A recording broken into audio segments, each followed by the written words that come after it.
Hello friends, ഇന്നത്തെ എപ്പിസോഡിൽ സന്ധി ഡോക്ടറുടെ അരികിലെത്തിയ സച്ചിയോട് വിവരങ്ങളെല്ലാം ഡോക്ടർ വെളിപ്പെടുത്തുന്നു.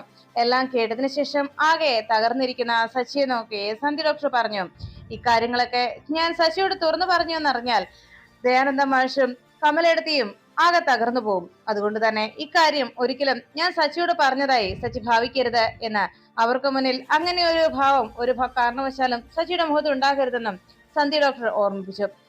ഇപ്പോ ഒരു കുഞ്ഞിന് ജന്മം നൽകാൻ കഴിയാത്ത ഒരു പെൺകുട്ടിയെ സച്ചിയെ കൊണ്ട് വിവാഹം കഴിപ്പിച്ചതില് സച്ചിയുടെ ജീവിതം ഈ അവസ്ഥയിലും സച്ചിക്ക് ഇങ്ങനെയൊക്കെ വേദനിക്കേണ്ടി വരാനുമൊക്കെ കാരണക്കാരി അവന്തിക മാത്രമാണ്. എല്ലാം അറിയാമായിരുന്ന അവന്തിക ഇതെന്തിനു ചെയ്തു എന്നതിനുള്ള ഉത്തരം അവന്തികയുടെ പക്കൽ മാത്രമേ ഉള്ളൂ എന്ന് സച്ചിയോട് സന്ധ്യ ഡോക്ടർ അറിയിച്ചു. എന്നാൽ ഇതൊന്നും അറിയാത്ത പാവം അർച്ചന ഇപ്പോഴും സച്ചിയെ സ്നേഹിച്ചുകൊണ്ട് സച്ചിക്കൊപ്പം ഉണ്ട് താനും. ഇത് കേട്ടതും സച്ചി എന്ത് മറുപടി പറയണമെന്നറിയാതെ ആകെ വിഷമത്തോടെ ഇരുന്നു. അപ്പോഴാണ് നെല്ലിശ്ശേരി ഓഫീസിൽ ജോലി ചെയ്യുന്നതിനിടയിലും ധനുഷിന്റെ മനസ്സ് ആകെ അസ്വസ്ഥമായി. അവന്തിക ഹോസ്പിറ്റലിൽ വെച്ച് തന്നോട് പറഞ്ഞ കാര്യങ്ങൾ ഓരോന്നും ധനുഷിന്റെ മനസ്സിനെ അലട്ടിക്കൊണ്ടിരുന്നു. നമ്മുടെ കുഞ്ഞിനെ ഇല്ലാതാക്കിയത് ആ അർച്ചനയും അനുജത്തെയും ചേർന്നാണ്. അങ്ങനെ എന്റെ അച്ഛനെ ഇല്ലാതാക്കി, പിന്നെ നമ്മുടെ കുഞ്ഞിനെ, അങ്ങനെ എന്റെ ഓരോരോ വേരുകളും അവർ അറുത്തു കളയുകയാണ് ധനുഷ് എന്ന് പറഞ്ഞുള്ള അവന്തികയുടെ പൊട്ടിക്കരച്ചിൽ ധനുഷിന്റെ ഓർമ്മയിലേക്ക് എത്തുന്നു. ഉടൻ തന്നെ ധനുഷ് തന്റെ ഫോൺ എടുത്ത് അവന്തികയെ വിളിച്ചു. അവന്തിക കോള് വന്നത് കണ്ട് അറ്റൻഡ് ചെയ്തതോടെ ധനുഷ് ചോദിച്ചു, ഹലോ, എന്താടോ താൻ എന്തേ വിളിക്കാതിരുന്നത്? ഒന്ന് വിളിക്കാഞ്ഞത് എന്താ എന്ന് ധനുഷ് അന്വേഷിച്ചതും അവന്തിക ചോദിച്ചു, അല്ല, എന്നെയും അന്വേഷിച്ചൊന്നുമില്ലല്ലോ, ഒന്ന് എന്നെയും തിരിച്ചു വിളിക്കാമായിരുന്നല്ലോ. ഞാൻ ഹോസ്പിറ്റലാണെന്ന് വിവരം വിളിച്ച് പറഞ്ഞപ്പോൾ പേരിന് അവിടെ വരെ ഒന്ന് വന്നു കണ്ടു, അത്രയല്ലേ ഉള്ളൂ. അതിനുശേഷം തിരിച്ച് ഞാൻ ഇവിടെ ഡിസ്ചാർജ് ആയി വന്നതിന് ശേഷം ഇതുവരെ എന്നെ വിളിക്കുകയോ വിവരങ്ങൾ അന്വേഷിക്കുകയോ ചെയ്തില്ലല്ലോ. ഞാൻ എന്തിനാ അങ്ങനെ ഹോസ്പിറ്റലിൽ കിടന്നതെന്ന് ധനുഷിന് അറിയുവോ എന്ന് ചോദിച്ചതും ധനുഷ് പറഞ്ഞു, അവന്തികെ, ഞാൻ പിന്നെ എന്ത് ചെയ്യാനായിരുന്നു എന്ന് ധനുഷ് അന്വേഷിച്ചതും അവന്തിക പറഞ്ഞു, ഞാൻ ഹോസ്പിറ്റലിൽ കിടന്നതേ എന്റെ കുഞ്ഞിനെ നഷ്ടമായതിന്റെ വേദനയിലായിരുന്നു ഞാൻ ഹോസ്പിറ്റലിൽ അഡ്മിറ്റ് ആയിരുന്നത്. അത് ധനുഷിന് മനസ്സിലാവുന്നില്ല അല്ലെ? ഇപ്പോ എന്റെ അനുജത്തിക്ക് പോലും എന്നോട് ദേഷ്യമാണ്. കാരണം ധനുഷിനെ പോലെയുള്ള ഒരാളെ ഞാൻ സ്നേഹിച്ചതിന്റെ പേരിൽ സത്യത്തിൽ എനിക്ക് പറ്റിയത് വലിയൊരു തെറ്റായി പോയെന്ന് ഇപ്പോ എനിക്ക് തോന്നുകയാണ്. കാരണം നിന്നെ മാത്രമാണ് ഞാൻ വിശ്വസിച്ചതും സ്നേഹിച്ചതും. അതിനുള്ള തിരിച്ചടി നീ എനിക്കിപ്പോ തന്നത്. എന്തായാലും ഇനി നമ്മൾ തമ്മിൽ കൂടുതൽ സംസാരിക്കാതിരിക്കുന്നതാണ് നല്ലത്. അങ്ങനെ സംസാരിച്ചാൽ ചിലപ്പോൾ നമ്മൾ തമ്മിൽ തെറ്റും. അതുകൊണ്ട് ഈ സംഭാഷണം ഇവിടെ അവസാനിപ്പിക്കാം എന്ന് പറഞ്ഞുകൊണ്ട് അവന്തിക ഫോൺ കട്ട് ചെയ്യുന്നു. ധനുഷ് ആകെ വിഷമത്തോടെ അവന്തികയുടെ കോള് കട്ടായതിന്റെ വേദനയിൽ ഓഫീസിൽ നിൽക്കുമ്പോൾ അവന്തിക ധനുഷ് തന്നോട് ഇങ്ങനെയൊക്കെ പെരുമാറുമെന്ന് ഒട്ടും പ്രതീക്ഷിക്കാത്തതിന്റെ പേരിൽ ധനുഷിനോട് ദേഷ്യപ്പെട്ടതിന്റെ വിഷമത്തിലും അവന്തിക ആ ഹാളിൽ തന്നെ ഇരുന്നു. അപ്പോഴാണ് അല്പസമയത്തിന് ശേഷം ധനുഷ് നെല്ലിശ്ശേരിയിലേക്ക് വന്നെത്തി. ആ സമയത്ത് പുറത്ത് ഗാർഡനിൽ ചെടികൾ നനച്ചുകൊണ്ട് നിൽക്കുന്ന സ്നേഹ ധനുഷ് അവിടേക്ക് ബൈക്കിൽ വന്ന് നിൽക്കുന്നത് കണ്ടു. ധനുഷ് ബൈക്കിൽ നിന്ന് ഇറങ്ങിയതും ഉടനെ തന്നെ ഫോൺ എടുത്ത് അവന്തികയെ വിളിക്കുന്നു. അവന്തിക ഹാളിൽ ഇരുന്ന നേരത്ത് ധനുഷിന്റെ കോള് വന്നത് കണ്ട് അവന്തിക കോൾ അറ്റൻഡ് ചെയ്തിട്ട് ചോദിച്ചു, എന്താ ധനുഷ്, എന്തിനാ ഇപ്പൊ വിളിച്ചത്? അപ്പോഴേക്കും ധനുഷ് അവന്തികയോട് പറഞ്ഞു, അല്ല, തന്റെ കോള് ഞാൻ കട്ട് ചെയ്തതിനു ശേഷം തനിക്ക് വല്ലാത്ത വിഷമമായെന്ന് എനിക്കറിയാം. ഞാൻ തന്റെ അരികിലേക്ക് വരാതിരുന്നതിന്റെ പരിഭവമായിരുന്നല്ലോ ഇത്രയും നേരം എന്നോട് പറഞ്ഞത്. ആ പരിഭവമൊക്കെ തീർക്കാമെന്ന് ഞാൻ തീരുമാനിച്ചു. ഉടനെ തന്നെ നമുക്ക് കാണാം എന്ന് പറഞ്ഞതും എന്നെ കാണാത്തത് കൊണ്ടാണല്ലോ താനിപ്പം ഇങ്ങനെയൊക്കെ പരിഭവിച്ചത്. ആ പരിഭവം ഇപ്പൊ തന്നെ ഞാൻ മാറ്റിയിരിക്കും എന്ന് പറഞ്ഞപ്പോ അവന്തിക പറഞ്ഞു, അത് ശരി, അങ്ങനെയാണെങ്കിൽ നമ്മൾ സ്ഥിരമായി കാണാറുള്ള ആ സ്ഥലത്തേക്ക് ഞാനിപ്പോ വരട്ടെ എന്ന് ധനുഷ് അന്വേഷിച്ചു. ഉടനെ തന്നെ അവന്തിക പറഞ്ഞു, അതൊന്നും വേണ്ട. അവന്തികയോട് ധനുഷ് ഉടൻ പറഞ്ഞു, അതിന്റെ ആവശ്യമില്ല, ഞാൻ തന്റെ അരികിലേക്ക് വന്നോളാം. എപ്പോ എങ്ങനെ ചെയ്യണമെന്നുള്ളത് ഞാൻ വിളിക്കാം. താൻ എന്തായാലും ഫോൺ വെച്ചോ എന്ന് പറഞ്ഞ് ധനുഷ് കോള് കട്ട് ചെയ്തു. അവന്തിക ധനുഷ് തന്നെ ഉടനെ വിളിക്കുമെന്നുള്ള പ്രതീക്ഷയിൽ ഫോൺ കട്ട് ചെയ്തതിനു ശേഷം അവിടെ തന്നെ ഇരിക്കുമ്പോ ധനുഷ് തന്റെ ബാഗും എടുത്തുകൊണ്ട് നെല്ലിശ്ശേരിയിലേക്ക് കയറുന്നു. വാതിക്കലേക്ക് എത്തിയതും ധനുഷിനെ കണ്ട് സ്നേഹ അരികിലേക്ക് വന്നു. സ്നേഹ വന്നിട്ട്, ആഹാ, ധനുഷോ എന്ന് ചോദിച്ചതും ഉടനെ സ്നേഹയോട് ധനുഷ് പറഞ്ഞു, സ്നേഹയ്ക്ക് എന്നെ മനസ്സിലായില്ലേ? ഞാൻ നെല്ലിശ്ശേരിയിലെ പുതിയ വൈസ് പ്രസിഡന്റ് ആണ് എന്ന് പറഞ്ഞതും ഞാൻ മുമ്പോട്ട് വന്നിട്ടുണ്ട് എന്നും അറിയിച്ചതും ഉടനെ സ്നേഹ പറഞ്ഞു, അതല്ലേ ഞാൻ പേര് ചോദിച്ചത്, ധനുഷ് അല്ലേ എന്ന്. എനിക്ക് മറവിയൊന്നുമില്ല എന്ന് സ്നേഹ മറുപടി നൽകിയതും ധനുഷ് ചോദിച്ചു, അല്ല നന്ദൻ സാർ ഇവിടെ ഇല്ലേ? സാറിന് 1-2 ഫയലുകൾ ഇങ്ങോട്ട് കൊണ്ടുവരാൻ സാറ് പറഞ്ഞിരുന്നു, അത് സൈൻ ചെയ്യുന്നതിന് വേണ്ടിയാണ് ഞാൻ വന്നത് എന്ന് പറഞ്ഞപ്പോ സ്നേഹ പറഞ്ഞു, അയ്യോ നന്ദേട്ടൻ അതിന് ഇവിടെ ഇല്ലല്ലോ, പുറത്തേക്ക് പോയി. എന്തായാലും ഇവിടെ വെയിറ്റ് ചെയ്യേ, ഇപ്പൊ തന്നെ വരും എന്ന് പറഞ്ഞപ്പോ ധനുഷ് പറഞ്ഞു, ശരി ഞാൻ എന്തായാലും വെയിറ്റ് ചെയ്തോളാം, സാറിനെ കണ്ടിട്ടേ ഞാൻ പോകുന്നുള്ളൂ എന്ന് പറഞ്ഞ് ധനുഷ് വേഗം സ്നേഹയോടൊപ്പം അകത്തേക്ക് കയറി ചെന്നു. സ്നേഹയുടെ സംസാരമൊക്കെ കണ്ടതും ധനുഷിന് കാര്യങ്ങൾ ഏകദേശം മനസ്സിലായി. സ്നേഹയെ എങ്ങനെയാണ് തന്റെ കുപ്പിയിലാക്കേണ്ടത് എന്നത് അപ്പോൾ തന്നെ ധനുഷ് തീരുമാനിച്ചു. പിന്നാലെ ഹാളിലേക്ക് വന്നു കയറിയ ധനുഷ് സ്നേഹയോട് പറഞ്ഞു, സ്നേഹയ്ക്ക് ഇതുപോലെ നമ്മുടെ കമ്പനിയിൽ നെല്ലിശ്ശേരി കമ്പനിയിലെ ഒരു MD ആയിരുന്നെങ്കിൽ എനിക്കിപ്പോ ഈ ഫയലെല്ലാം ഇവിടെ തന്ന് മേഡത്തെ കൊണ്ട് ഒപ്പിടിപ്പിച്ചിട്ട് ഇവിടെ നിന്ന് പോയാൽ മതിയായിരുന്നല്ലോ എന്ന് ചോദിച്ചപ്പോ ഉടനെ സ്നേഹ ചോദിച്ചു, ഓഹോ അത് ശരി, അപ്പോ എന്നെ കളിയാക്കിയതാണല്ലേ എന്ന സ്നേഹയുടെ ചോദ്യം കേട്ട് ധനുഷ് പറഞ്ഞു, അല്ല ഞാൻ സത്യല്ലേ പറഞ്ഞത്, ഇപ്പോ സത്യത്തിൽ ഞാൻ സ്നേഹയുടെ വലിയ ഫാനാണ്. അത് കേട്ടതും വിശ്വസിക്കാനാകാതെ സ്നേഹ ചോദിച്ചു, ഫാനാണെന്നോ? ചുമ്മാ എന്നെ കളിയാക്കണ്ട, അതിന് നമ്മൾ തമ്മിൽ നേരത്തെ പരിചയമൊന്നും ഇല്ലല്ലോ, പിന്നെങ്ങനെയാ എന്റെ ഫാനാകുന്നത് എന്ന് സ്നേഹ അന്വേഷിച്ചു. ഉടനെ ധനുഷ് പറഞ്ഞു, അത് വേറൊന്നുമല്ല, സോഷ്യൽ മീഡിയയിലൊക്കെ ഞാൻ തന്നെ കണ്ടിട്ടുണ്ടല്ലോ, സോഷ്യൽ മീഡിയയിൽ നല്ല ആക്റ്റീവ് ആണല്ലേ സ്നേഹ. സ്നേഹയുടെ റീൽസ് എല്ലാം ഞാൻ കാണാറുണ്ട്, എനിക്ക് ഒത്തിരി ഇഷ്ടമാണ്. എല്ലാം തന്നെ ഒന്നിനൊന്നിനും മെച്ചം, നല്ലതായിട്ട് തന്നെയാണ് സ്നേഹ റീൽസ് എല്ലാം ചെയ്യുന്നത്. അതിൽ കൂടുതലും റൊമാൻറ്റിക് റീൽസ് ഒക്കെ എനിക്ക് വളരെ ഇഷ്ടമാണ്. പിന്നെ ഈയിടെ അടുത്ത ഒരു വിഷുവിന് 1-2 വർഷം മുമ്പാണെന്നുള്ള തോന്നുന്നു, ഒരു വിഷുവിന് ഒരു ഉണ്ണിക്കണ്ണന്റെ വിഗ്രഹമൊക്കെ പുറകെ വെച്ചിട്ട് ഒരു സെറ്റ് സാരിയൊക്കെ കൊടുത്ത് നല്ലൊരു റീൽസ് ഇട്ടില്ലേ, അത് എനിക്ക് ഒത്തിരി ഇഷ്ടമായി എന്നൊക്കെ ധനുഷ് അറിയിച്ചു. അന്നു മുതലാണ് സത്യത്തിൽ ഞാൻ സ്നേഹയുടെ ഫാനായി മാറിയത്. കണ്ട മൊത്തത്തിൽ ഒരു നാടൻ പെൺകുട്ടി, ആ നാട്ടിൻ പുറത്തിന്റെ ശാലീന സൗന്ദര്യമെല്ലാം ഉൾക്കൊള്ളുന്ന ഒരു കേരള തനിമയുള്ള നല്ലൊരു പെൺകുട്ടി. അതുകൊണ്ടാണ് ഞാൻ സ്നേഹയുടെ ഫാനായി മാറിയത് എന്ന് ധനുഷ് പറഞ്ഞതും സ്നേഹ പറഞ്ഞു, ആഹാ കൊള്ളാലോ, ആദ്യമായിട്ടാണ് എന്റെ അഭിനയത്തിനൊക്കെ ഇങ്ങനെയുള്ള ഒരു മറുപടി എനിക്ക് കിട്ടുന്നത്. എന്തായാലും എനിക്ക് ഒത്തിരി സന്തോഷമായി എന്ന് സ്നേഹ അറിയിച്ചു. അങ്ങനെ സംസാരിച്ചുകൊണ്ടിരിക്കുമ്പോൾ ധനുഷ് പറഞ്ഞു, എന്തായാലും ഇനിയും ഇതുപോലെയൊക്കെയുള്ള റീൽസ് ചെയ്യണം കേട്ടോ എന്ന് പറഞ്ഞതും ശരി, എനിക്ക് ഒത്തിരി നന്ദിയുണ്ട് എന്ന് പറഞ്ഞ് സ്നേഹ സംസാരിക്കുന്നതിനിടയിൽ പെട്ടെന്ന് തലയിൽ കൈവച്ചുകൊണ്ട് പറഞ്ഞു, അയ്യോ ഞാനൊരു കാര്യം മറന്നുപോയി, അവിടെ ചെടികൾ നനച്ചുകൊണ്ടിരിക്കുകയായിരുന്നു. ചെടികൾക്ക് വെള്ളം നനച്ചിരിക്കുന്നതിനിടയിൽ പെട്ടെന്ന് ധനുഷിനെ കണ്ടപ്പോ അത് വൈപ്പ് ഓഫ് ചെയ്യാൻ ഞാൻ മറന്നുപോയി, അതും ഞാൻ ചെയ്തിരുന്ന ജോലി പൂർത്തിയാക്കിയതുമില്ല എന്ന് പറഞ്ഞപ്പോ ധനുഷ് പറഞ്ഞു, അതെ ധൃതി പിടിക്കണ്ട, പതിയെ പോയി ചെടികളെല്ലാം നനച്ചിട്ട് പതുക്കെ വന്നാൽ മതി. എന്തായാലും നന്ദൻ സാറ് വരുന്നത് വരെ ഞാൻ ഇവിടെ വെയിറ്റ് ചെയ്തോളാം എന്ന് പറഞ്ഞ് ധനുഷ് സ്നേഹയെ പറഞ്ഞയച്ചു. സ്നേഹ പുറത്തേക്ക് പോയ സമയത്ത് അവന്തികയുടെ റൂം കൃത്യമായി അറിയാവുന്നതുകൊണ്ട് ധനുഷ് പതിയെ അവന്തികയുടെ റൂമിനരികിലേക്ക് എത്തി. റൂമിൽ അവന്തിക തനിച്ചിരിക്കുകയും ധനുഷ് തന്നെ കാണാനായി എത്തുമെന്നുള്ള പ്രതീക്ഷയിൽ ഉടനെ തന്നെ ധനുഷിനെ പുറത്തെവിടെയെങ്കിലും വെച്ച് കാണാമല്ലോ എന്നൊക്കെ ഓർത്ത് അവന്തിക റൂമിൽ അങ്ങനെ ഇരിക്കുമ്പോഴാണ് ധനുഷ് പതിയെ അവന്തികയുടെ റൂമിലേക്ക് എത്തിയത്. പിന്നിലെത്തി ആ ബെഡിലിന് അരികിലേക്ക് ചേർന്ന് ധനുഷ് അവന്തികയുടെ പിന്നിൽ നിന്ന് ഒച്ച കേൾപ്പിച്ച് ഞെട്ടിച്ചു. അവന്തിക ഞെട്ടിലൂടെ പിന്തിരിഞ്ഞു നോക്കിയതും അരികിൽ വന്നിരിക്കുന്ന ധനുഷിനെ കണ്ട് അത് വിശ്വസിക്കാനാകാതെ ആകെ അന്താളിച്ചു നിൽക്കുകയും പെട്ടെന്ന് മുഖത്ത് പരിഭവം കാട്ടി അവിടെ നിന്ന് ഒഴിഞ്ഞു മാറി നിൽക്കുന്നു. ഉടനെ ധനുഷ് എഴുന്നേറ്റ് നിന്ന് അവന്തികയുടെ അരികിലേക്ക് ചെന്നിട്ട് പറഞ്ഞു, എടോ തനിക്ക് ഞാൻ തന്റെ അരികിലേക്ക് വരാത്തതിൽ വല്ലാത്ത പരിഭവം ഉണ്ടെന്ന് എനിക്ക് മനസ്സിലായി, അതുകൊണ്ടാണ് ഞാൻ ഇപ്പൊ തന്നെ കാണാനായി ഇവിടേക്ക് ഓടിയെത്തിയത്. ഇപ്പോ ഇത്രയും ആളുകളുടെ എല്ലാം കണ്ണു വെട്ടിച്ച് ഇത്രയും റിസ്ക് എടുത്ത് ഞാൻ ദാ ഇവിടെ വരെ വന്നു, എന്നിട്ടും എന്നോട് ഇപ്പോഴും പരിഭവമാണോ? ശരി അങ്ങനെയാണെങ്കിൽ ഞാൻ പോയിക്കോളാം എന്ന് പറഞ്ഞ് ധനുഷ് പോകാൻ തുടങ്ങിയത് അവന്തിക ധനുഷിന്റെ കയ്യിൽ കടന്നു പിടിച്ചു. അപ്പോഴേക്കും ധനുഷ് ചോദിച്ചു, എന്താ? അല്ല എന്നെ താല്പര്യം ഇല്ലാത്തവർക്കും എന്നെ കാണാൻ ആഗ്രഹമില്ലാത്തവർക്കും അരികിൽ ഞാനെന്തിനാ ഇങ്ങനെ വന്ന് നിൽക്കുന്നത്? ഞാൻ പോയിക്കോളാം, ഇനി എപ്പോഴെങ്കിലും സംസാരിക്കണമെന്നോ കാണണമെന്നോ തോന്നുമ്പോ എന്നെ വിളിച്ചാൽ മതി എന്ന് പറഞ്ഞ് ധനുഷ് പോകാൻ തുടങ്ങുമ്പോ അവന്തിക പറഞ്ഞു, ധനുഷ് അങ്ങനെയല്ല എന്ന് പറഞ്ഞതും ധനുഷ് പറഞ്ഞു, അതെ കുറച്ചു മുമ്പ് നീ എന്നോട് പറഞ്ഞില്ലേ, അത് തന്നെ എനിക്ക് നിന്നോട് പറയാനുള്ളത്. കുഞ്ഞിനെ നഷ്ടപ്പെട്ടുവെങ്കിലും ആ കുഞ്ഞ് നിന്റെ മാത്രമല്ല, ആ കുഞ്ഞ് എന്റെ കൂടിയാണ്. അതുകൊണ്ട് തന്നെ കുഞ്ഞിനെ നഷ്ടപ്പെട്ടതിന്റെ വേദന എനിക്കുമുണ്ട്. ഞാൻ നിന്റെ മുന്നിൽ അത് പ്രകടിപ്പിച്ചില്ല എന്ന് മാത്രമേ ഉള്ളൂ. അത് കാണിക്കുന്നില്ല എന്നതൊഴിച്ചാൽ നിനക്കും എനിക്കും നഷ്ടപ്പെട്ട വേദന തുല്യം തന്നെയാണ് എന്ന് ധനുഷ് അവന്തികയോട് അറിയിച്ചു. അവന്തിക അത് കേട്ടതും ധനുഷിനോട് പറഞ്ഞു, അപ്പോഴത്തെ ദേഷ്യത്തിലാ ഞാൻ അങ്ങനെയൊക്കെ പറഞ്ഞത് ധനുഷ്, നിനക്ക് അത് മനസ്സിലായില്ലേ?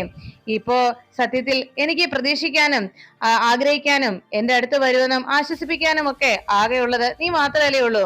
എന്നിട്ട് എനിക്ക് എന്റെ മനസ്സ് നിനക്ക് മനസ്സിലാക്കാൻ കഴിയാതെ അപ്പോഴത്തെ ദേഷ്യത്തിൽ ഞാൻ അങ്ങനെ പറഞ്ഞതിന്റെ വേദനയിൽ നീ ഇവിടെ നിന്ന് എന്നോട് പിണങ്ങിപ്പോയാൽ എങ്ങനെയാ ധനുഷ് എന്ന് ചോദിച്ച് നീ ഇവിടെ തന്നെ ഇരിക്കെ എന്ന് പറഞ്ഞ് ധനുഷിനെ ആ ബെഡിൽ അവന്തിക പിടിച്ചിരുത്തുന്നു. അതിനുശേഷം ധനുഷിന്റെ നെഞ്ചിലേക്ക് ചേർന്ന് അവന്തിക അങ്ങനെ ഇരിക്കുമ്പോ ധനുഷ് അവന്തികയെ ചേർത്ത് പിടിച്ച് ആ ബെഡിനരികിലിരുന്നു.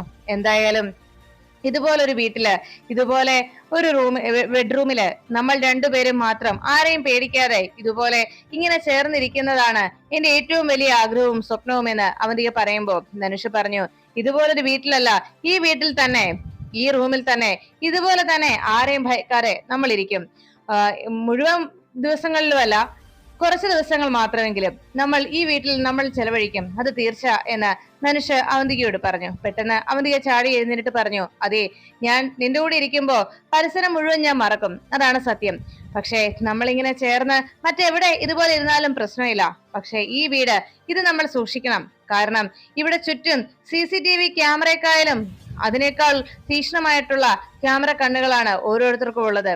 അതുകൊണ്ട് തന്നെ നമ്മൾ ഇവിടെ ശരിക്കും ഭയക്കണം എന്ന് അവന്തിക ധനുഷിനോട് അറിയിച്ചു. ധനുഷ് പറഞ്ഞു, എന്നാ ഇന്നത്തെ എന്റെ ഈ വരവോടുകൂടി ഇനി ഇവിടെ ഏത് സമയത്തും എപ്പോ വേണമെങ്കിലും ഇവിടേക്ക് വന്ന് കയറാൻ കഴിയുന്ന ആ ഒരു സ്വാതന്ത്ര്യത്തോടെ മാത്രം, അങ്ങനെ ഒരു സ്വാതന്ത്ര്യം നേടിയെടുത്തിട്ടേ ഞാൻ ഇന്ന് ഈ വീട്ടിൽ നിന്ന് മടങ്ങിപ്പോകും. അതിനുള്ള വഴിയൊക്കെ എന്താണെന്ന് എനിക്കറിയാം. അതിനുള്ള പണികളൊക്കെ ഞാൻ ഒപ്പിച്ചിട്ടേ ഞാൻ ഇവിടെ നിന്ന് മടങ്ങും. നീ നോക്കിക്കോ എന്ന് അവന്തികയോട് ധനുഷ് പറഞ്ഞു. അവന്തിക അതെല്ലാം കേട്ട് അങ്ങനെ ഇരിക്കുമ്പോ ധനുഷ് പറഞ്ഞു, അല്ല അതൊക്കെ ഇരിക്കട്ടെ, എന്താ ഇനി നമ്മുടെ അടുത്ത നീക്കം, അടുത്ത പ്ലാനിങ് എന്താണ്, ഇനി എന്താ നമ്മുടെ അടുത്ത സ്റ്റെപ്പ് എന്ന് ധനുഷ് അന്വേഷിച്ചതും അവന്തിക തൽക്കാലത്തേക്ക് എന്ത് പറയണമെന്നറിയാറേ ഇതുവരെ നീങ്ങിയ അല്ലെങ്കിൽ ഇതുവരെ നടത്തിയ നീക്കങ്ങളിൽ നിന്ന് ചില പാളിച്ചകൾ സംഭവിച്ചെങ്കിലും നമ്മുടെ ലക്ഷ്യത്തിലേക്ക് എത്തിച്ചേരുന്നതിനുള്ള സമയം അടുത്തുകൊണ്ടിരിക്കണോ എന്ന് മനസ്സിൽ ഉറപ്പിച്ചുകൊണ്ട് അവന്തിക ഇനി എന്താണ് ധനുഷിനോടൊപ്പം ചേർന്ന് അടുത്തതായി നടത്തേണ്ടത് എന്നതിനെ കുറിച്ച് ഇരുവരും ആലോചിക്കുന്നു. ധനുഷിന്റെ ചോദ്യം കേട്ട് തല പുകഞ്ഞ് അവന്തിക അങ്ങനെ ആലോചിച്ചു നിൽക്കുമ്പോഴാണ് പുറത്ത് ചെടികൾ നനച്ചുകൊണ്ടിരിക്കുന്ന സ്നേഹക്കരികിലേക്ക് അർച്ചന എത്തിയത്. അർച്ചന വന്നിട്ട് സ്നേഹയോട് ചോദിച്ചു, അല്ല നീ ഇത് രാവിലെ മുതൽ തുടങ്ങിയതാണല്ലോ, ഇതുവരെയായിട്ടും കഴിഞ്ഞില്ലേ എന്ന് അന്വേഷിച്ചപ്പോ സ്നേഹ പറഞ്ഞു, കഴിയുമായിരുന്നു, പക്ഷെ അതിനിടയ്ക്കാണ് നമ്മുടെ കമ്പനിയിൽ നിന്ന് വൈസ് പ്രസിഡന്റ് ധനുഷ് വന്നത്. അതുകൊണ്ട് കുറച്ചു നേരം അയാളോട് സംസാരിച്ച് സമയം കളയേണ്ടി വന്നു. അയാളെ എന്റെ വലിയൊരു ഫാനാണ്. അത് കേട്ട അർച്ചന ചോദിച്ചു, ഫാനാണെന്നോ, എന്ത് എന്ന് ചോദിച്ചപ്പോ, അല്ല അയാള് സോഷ്യൽ മീഡിയയിലൊക്കെ ഞാൻ ആക്റ്റീവ് ആയതുകൊണ്ട് എന്നെ കൂടുതൽ കാണാറുണ്ടെന്നും അതുകൊണ്ട് എന്റെ റീൽസ് ഒക്കെ കണ്ട് അയാൾ എന്റെ ഫാനായെന്നാണ് പറഞ്ഞത്. അങ്ങനെ സംസാരിച്ച് നിന്നതായിരുന്നു എന്ന് പറഞ്ഞപ്പോ അർച്ചന ചോദിച്ചു, അല്ല അയാൾ എന്തിനാ വന്നത്? അപ്പോഴേക്കും അവന്തിക സ്നേഹ പറഞ്ഞു, അത് പിന്നെ ഏട്ടത്തി, അയാൾ വന്നത് നന്ദേട്ടൻ പറഞ്ഞിട്ട് എന്തോ ഫയൽ കൊണ്ട് സൈൻ ചെയ്യിക്കാൻ വേണ്ടിയാണ് വന്നത്, അതാ കാര്യം എന്ന് പറഞ്ഞപ്പോ അർച്ചന പറഞ്ഞു, എന്നാ ഇതുപോലെയുള്ള ആളുകൾ ഇനി ഇവിടെ വരുമ്പോ അപ്പോ ആദ്യം അവരെ പറഞ്ഞയക്കണം. ഇവിടെ ആളില്ല എന്നുണ്ടെങ്കിൽ അവരിവിടെ നിർത്താതെ വേഗം തന്നെ പറഞ്ഞു വിടണം. അല്ലെങ്കിൽ എന്നോടെങ്കിലും പറയണ്ടായിരുന്നോ എന്ന് ചോദിച്ചപ്പോ അർച്ചനയോട് സ്നേഹ ചോദിച്ചു, അതിന് ഏട്ടത്തി ധനുഷ് പോയിട്ടില്ലല്ലോ, ധനുഷ് ഹാളിൽ തന്നെ ഇരിപ്പുണ്ട്, ഏട്ടത്തി ഇങ്ങോട്ട് വന്നപ്പോ കണ്ടില്ലേ, അവിടെ ഏട്ടനെ കണ്ടിട്ടേ മടങ്ങൂ എന്ന് പറഞ്ഞ് അവിടെ വെയിറ്റ് ചെയ്യുന്നുണ്ടായിരുന്നല്ലോ എന്ന് പറഞ്ഞപ്പോ അർച്ചനയ്ക്കാകെ സംശയമായി. വേഗം തന്നെ അർച്ചന ഹാളിലേക്ക് വന്ന് നോക്കി. അവിടെ ആ സെറ്റിയിൽ ധനുഷിന്റെ ബാഗ് മാത്രം അർച്ചന കണ്ടു. ഇനിയിപ്പോ ഇതിനിടയിൽ ധനുഷ് എവിടേക്ക് പോയി എന്നതായി അർച്ചനയുടെ സംശയം. അവന്തികയുടെ റൂമിൽ തന്നെ ധനുഷ് ഉണ്ടാകുമെന്നുള്ള ഒരു സംശയമായിരുന്നു അർച്ചനയുടെ മനസ്സിനെ അലട്ടിയത്. ഈ സമയത്ത് അവന്തികയും ധനുഷും കൂടി സംസാരിച്ചുകൊണ്ട് അങ്ങനെ നിൽക്കുമ്പോ ധനുഷ് അവന്തികയുടെ അരികിലേക്ക് എത്തിയിട്ട് ചോദിച്ചു, അല്ല ഇത്രയും നേരമായിട്ടും താനൊന്നും പറഞ്ഞില്ലല്ലോ അവന്തികയെ, എന്താ താൻ ആലോചിക്കുന്നത് എന്ന് ചോദിച്ചങ്ങനെ നിൽക്കുമ്പോ അർച്ചന കൃത്യമായി അവന്തികയുടെ റൂമിലേക്ക് കയറി വന്നു. ധനുഷും അവന്തികയും കൂടി സംസാരിച്ചങ്ങനെ നിൽക്കുന്ന കാഴ്ച അർച്ചന കണ്ടു. അർച്ചന അത് നോക്കി നിൽക്കുമ്പോഴാണ് പിന്തിരിഞ്ഞു നിന്ന അവന്തിക ധനുഷിന് നേരെ തിരിയുമ്പോ അവിടെ അവരെ രണ്ടുപേരെയും നോക്കിക്കൊണ്ട് നിൽക്കുന്ന അർച്ചനയെ അവന്തിക കണ്ടത്. അർച്ചനയെ കണ്ടതും അവന്തിക ഞെട്ടിലോട് അങ്ങനെ നിന്നു. പെട്ടെന്ന് അവന്തികയുടെ മുഖഭാവം മാറിയത് കണ്ട് ധനുഷും അർച്ചനയെ ശ്രദ്ധിച്ചു. അർച്ചനയെ കണ്ടതോടെ രണ്ടുപേരും ആകെ ഞെട്ടിത്തെറിച്ചു നിന്നു. അതിനുശേഷം അർച്ചന അരികിലേക്ക് എത്തിയതും ധനുഷ് പറഞ്ഞു, അർച്ചന എന്നെ മനസ്സിലായില്ലേ, ഞാൻ പുതിയ വൈസ് പ്രസിഡന്റ് ധനുഷ് എന്ന് പറഞ്ഞപ്പോ അർച്ചന ചോദിച്ചു, അത് മനസ്സിലായി, ഇത് മനസ്സിലായില്ല എന്ന് പറഞ്ഞു. അത് കേട്ടതും ധനുഷ് ആകെ അന്തിച്ച് നോക്കുമ്പോഴേക്കും അവന്തിക്ക് ധനുഷിനോട് അർച്ചന പറഞ്ഞു, അതെ, നിങ്ങൾ വൈസ് പ്രസിഡന്റ് ആണെന്ന് മനസ്സിലായി, പക്ഷെ വൈസ് പ്രസിഡന്റിന് MD-യുടെ ഈ കിടപ്പുമുറിയിൽ എന്താ കാര്യം എന്നാണ് ഞാൻ ചോദിച്ചത് എന്ന് ചോദിച്ചപ്പോ ധനുഷ് പറഞ്ഞു, അത് പിന്നെ നന്ദൻ സാറ് വിളിച്ചിരുന്നോ, 1-2 ഫയലുകൾ കൊണ്ടുവരണമെന്ന് പറഞ്ഞു, സാറിനെ കൊണ്ട് സൈൻ ചെയ്യിക്കാനായിട്ട് ഞാൻ ഇവിടെ വന്നതാണ് എന്ന് പറഞ്ഞു. അത് കേട്ട ഉടനെ തന്നെ അർച്ചന അവന്തിക്ക് നോക്കിയിട്ട് ധനുഷിനോട് ചോദിച്ചു, അല്ല, എന്താ നിങ്ങളുടെ പേര് പറഞ്ഞത് എന്ന് ചോദിച്ചതും ധനുഷ് എന്ന് പറഞ്ഞു. അപ്പം ധനുഷിനെ കുറിച്ച് എനിക്ക് കിട്ടിയ അറിവ് വെച്ച് ഇതിനു മുമ്പ് 1-2 കമ്പനികളിൽ ധനുഷ് ഇതുപോലെ തന്നെ വർക്ക് ചെയ്തിട്ടുണ്ട് എന്നാണ് എന്റെ ഒരു വിശ്വാസം. എന്താ ശരിയല്ലേ എന്ന് ചോദിച്ചതും ധനുഷ് പറഞ്ഞു, അതെ, ഞാൻ വർക്ക് ചെയ്തിട്ടുണ്ട്, അത് ശരി തന്നെയാണ്, 2-3 കമ്പനികളിൽ ഞാൻ വർക്ക് ചെയ്തിട്ടുണ്ട് മേഡം.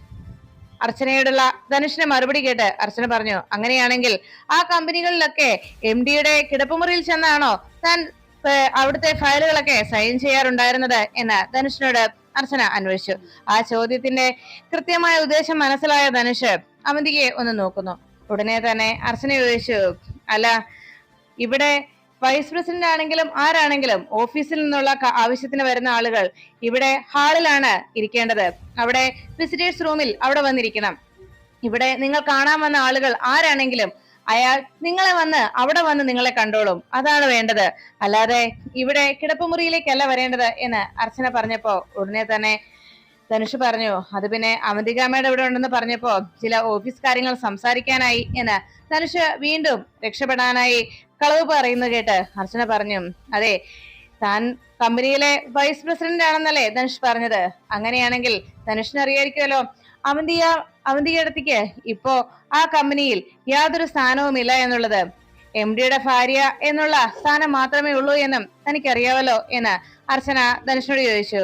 ഇപ്പോ ഓഫീസിലെ യാതൊരു ചുമതലകളും അവന്തിക മേഡം ഇപ്പോൾ കൈകാര്യം ചെയ്യുന്നില്ല എന്ന് അർച്ചന ധനുഷിനോട് പറയുമ്പോ ധനുഷ് പറഞ്ഞു, അത് പിന്നെ ഞാൻ എന്ന് പറഞ്ഞ് വീണ്ടും ധനുഷ് മറുപടി പറയാൻ ബുദ്ധിമുട്ടുന്നത് കണ്ട് അർച്ചന പറഞ്ഞു, അതെ, അത് പിന്നെ അർച്ചന എന്ന് പറഞ്ഞ് വീണ്ടും ധനുഷ് സംസാരിക്കാൻ തുടങ്ങുമ്പോ അർച്ചന അത് പിന്നെ ഞാൻ എന്നൊക്കെ ധനുഷ് തപ്പിത്തടഞ്ഞ് പറയുന്നത് കേട്ട് അർച്ചന ഉടനെ ധനുഷിനോട് ചോദിച്ചു, എന്താ വിളിച്ചത്, അർച്ചന എന്നോ? കുറച്ചു മുമ്പ് താൻ ഇവരെ മേഡന്ന് സംബോധന ചെയ്യുന്നത് ഞാൻ കേട്ടല്ലോ. അങ്ങനെ കമ്പനിയിൽ യാതൊരു സ്ഥാനവുമില്ലാത്ത ഇവരെ നിങ്ങൾക്ക് മേഡം എന്ന് വിളിക്കാമെങ്കിൽ ആ കമ്പനിയിലെ MD-മാരിൽ ഒരാളുടെ ഭാര്യയാണ് ഞാനും. ഞങ്ങൾക്ക് 2 പേർക്കും ആ സ്ഥാനം മാത്രമേ ഉള്ളൂ, MD-മാരുടെ ഭാര്യമാർ എന്നുള്ള ആ സ്ഥാനം. അതുകൊണ്ട് തന്നെ ഇവരെ നിങ്ങൾക്ക് മേഡം എന്നാണ് സംബോധന ചെയ്യാൻ തോന്നുന്നെങ്കിൽ ആ മേഡം വിളി തന്നെയാണ് എന്നെയും വിളിക്കേണ്ടത്. എന്നെയും മേഡം തന്നെ വിളിച്ചാൽ മതി. ഇവരെ മേഡം എന്നാണ് വിളിക്കുന്നതെങ്കിൽ എന്നെയും നിങ്ങൾ മേഡം എന്ന് വിളിക്കണം, മനസ്സിലായോ എന്ന് അർച്ചന ധനുഷിനോട് ചോദിച്ചിട്ടും ധനുഷ് പെട്ടെന്ന് തല കുനിച്ചുകൊണ്ട് മനസ്സിലായി അർച്ചന മേഡം എന്ന് ധനുഷ് മറുപടി നൽകി. ഉടനെ തന്നെ ധനുഷിനെ നോക്കിയിട്ട് അർച്ചന പറഞ്ഞു, എന്നാ മനസ്സിലായെങ്കിൽ ഇപ്പോ ഈ നിമിഷം ധനുഷിന് ഇവിടെ നിന്ന് പോകാം എന്ന് പറഞ്ഞു. ധനുഷ് ആകെ ഞെട്ടലോടെ അവന്തിയെ നോക്കുമ്പോ ധനുഷിനെ നോക്കിയിട്ട് അർച്ചന ചോദിച്ചു, പറഞ്ഞത് മനസ്സിലായില്ലേ, ഈ റൂമിൽ നിന്ന് ഇറങ്ങി പോകാൻ എന്ന് അർച്ചന ദേഷ്യത്തോടെ ധനുഷിനോട് പറയുന്നു. അവസാനം ധനുഷ് ഒന്നും മിണ്ടാനാകാതെ നാണം കെട്ട് ആ റൂമിൽ നിന്ന് പുറത്തേക്ക് ഇറങ്ങി. അപ്പോഴാണ് അവന്തികയെ നോക്കി അർച്ചന പറഞ്ഞത്, അതെ, എനിക്ക് നിങ്ങളോടൊരു കാര്യമേ പറയാനുള്ളൂ. വീട്ടിൽ ആണുങ്ങളെ കാണാനായി വരുന്നവരെ വിളിച്ച് ഈ കിടപ്പുമുറിയിൽ കൊണ്ടുവരേണ്ടത് അതൊരു മര്യാദയല്ല, മനസ്സിലായോ? അതിന് കുടുംബത്ത് പിറന്നവർ എന്ന് പറയും. അങ്ങനെ ചെയ്യാതിരിക്കുന്നവരെ, അതിന് കുടുംബത്ത് പിറന്ന പെൺകുട്ടികളാണെങ്കിൽ മാത്രമേ അത്തരം പ്രവൃത്തികൾ ചെയ്യാതിരിക്കുകയുള്ളൂ. നിങ്ങൾക്ക് കുറച്ച് മര്യാദകൾ അറിയില്ല എന്ന് എനിക്കറിയാം. ആദ്യം കുടുംബത്ത് പാലിക്കേണ്ട മര്യാദകൾ എന്താണെന്ന് പഠിക്കണം എന്ന് പറഞ്ഞ് അർച്ചന അവന്തികയ്ക്ക് ഒരു ഗുണദോഷം നൽകിയിട്ട് അർച്ചനയും അവിടെ നിന്നിറങ്ങി. ധനുഷ് ആകെ ചമ്മലോടെ ഹാളിൽ വന്ന് അവിടെ ആ സെറ്റിയിൽ ചെന്നിരിക്കുമ്പോ അർച്ചന വന്ന് ധനുഷിനെ ഒന്ന് നോക്കിയിട്ട് നേരെ മുകളിലേക്ക് കയറി പോകുന്നു. ധനുഷിന് അർച്ചനയുടെ നോട്ടത്തിൽ തന്നെ അർച്ചന സംശയിക്കുന്നുവെന്ന് മനസ്സിലാക്കിയ ധനുഷ് അങ്ങനെ ഇരിക്കുമ്പോ പുറത്തായിരുന്ന സ്നേഹ വേഗം അകത്തേക്ക് കയറിയെത്തി. ചെടികളെല്ലാം നനച്ചു കഴിഞ്ഞതിന് ശേഷം സ്നേഹ അകത്തേക്ക് വന്നതും, ധനുഷ് ഇവിടെ വെയിറ്റ് ചെയ്യുകയായിരുന്നല്ലേ, ഏട്ടൻ ഇപ്പൊ വരുമായിരിക്കും എന്ന് പറഞ്ഞതും പെട്ടെന്ന് കാറ് പുറത്തു വന്ന് നിൽക്കുന്ന ശബ്ദം കേട്ടു. നന്ദേട്ടൻ എത്തിയല്ലോ എന്ന് സ്നേഹ പറഞ്ഞതും നന്ദൻ അകത്തേക്ക് കയറി വന്നു. അവിടെ ഇരിക്കുന്ന ധനുഷിനെ കണ്ടതോടെ നന്ദൻ പറഞ്ഞു, ആഹാ, ധനുഷാണോ വന്നത്? ഞാൻ വിചാരിച്ചത് അനൂപ വരിക എന്നാണ്. അനൂപിനോടാണ് ഫയൽ കൊണ്ടുവരാൻ പറഞ്ഞത്. അപ്പോഴേക്കും നന്ദനോട് ധനുഷ് പറഞ്ഞു, അത് പിന്നെ അനൂപ് ഇറങ്ങിയതായിരുന്നു. അപ്പോഴാണ് ഇന്ന് സ്റ്റോക്കുമായിട്ട് ആള് വരുമെന്ന് പറഞ്ഞത്. അതുകൊണ്ട് തന്നെ ഞാൻ പിന്നെ ഫയലുകളുമായിട്ട് ഇങ്ങ് പോന്നു. പിന്നെ ഒന്ന് രണ്ട് കാര്യങ്ങൾ കൂടി നന്ദൻ സാറിനോട് പറയാനുണ്ടായിരുന്നു. കഴിഞ്ഞ തവണത്തെ ഒരു കോടിയുടെ ഒരു മിസ്റ്റേക്ക് സംഭവിച്ചിരുന്നല്ലോ, അത് സേതു സാറിന്റെ പേഴ്സണൽ അക്കൗണ്ടിലേക്ക് മാറ്റി, അങ്ങനെ ക്രെഡിറ്റ് ചെയ്ത് വെച്ചിട്ടുണ്ട്. പിന്നുള്ളത് മറ്റൊരു ഇമ്പോർട്ടന്റ് കാര്യം എന്ന് പറഞ്ഞാൽ, ഇത്തവണ നമ്മുടെ നെല്ലിശ്ശേരി അസോസിയേറ്റ്സിന് ഇത്രയും നാളും കിട്ടിയിട്ടുള്ളതിൽ വെച്ച് ഏറ്റവും കൂടുതൽ പ്രോഫിറ്റ് കിട്ടിയ മാസമാണ് ഇത്തവണത്തേത് എന്ന് പറഞ്ഞു. അത് കേട്ടതും നന്ദൻ ഒത്തിരി സന്തോഷത്തോടെ ധനുഷിനെ നോക്കിയിട്ട് പറഞ്ഞു, അങ്ങനെ ഇത്തവണ കൂടുതൽ പ്രോഫിറ്റ് കിട്ടിയിട്ടുണ്ടെങ്കിൽ അതിന്റെ മുഴുവൻ ക്രെഡിറ്റും ധനുഷിന് തന്നെയുള്ളതാണ്. ധനുഷിന്റെ പുതിയ ഐഡിയാസ് നമ്മൾ കമ്പനിയിൽ വർക്കൗട്ട് ചെയ്തതുകൊണ്ടാണല്ലോ ഇത്രയേറെ പ്രോഫിറ്റ് നമുക്ക് നേടാൻ കഴിഞ്ഞത് എന്ന് പറയുമ്പോൾ ധനുഷ് ഒരു കള്ളച്ചിരിയോടെ സ്നേഹയെ നോക്കുന്നു.